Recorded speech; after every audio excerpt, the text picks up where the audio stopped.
Hello everyone, welcome back.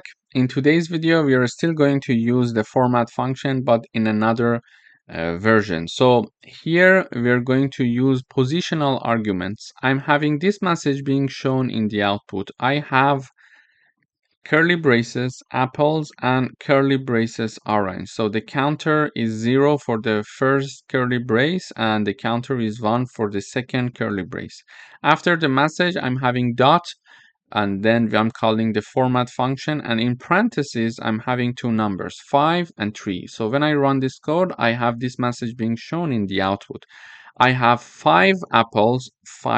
So first value in this function is going to be replaced in the first curly brace in my message. 5 apples and 3 orange. So 3 is going to be here in the second curly brace. So this is the numeric way of typing down the curly braces in order for you to keep track of how many curly braces you are having in your message. This is a good way to keep track and trace.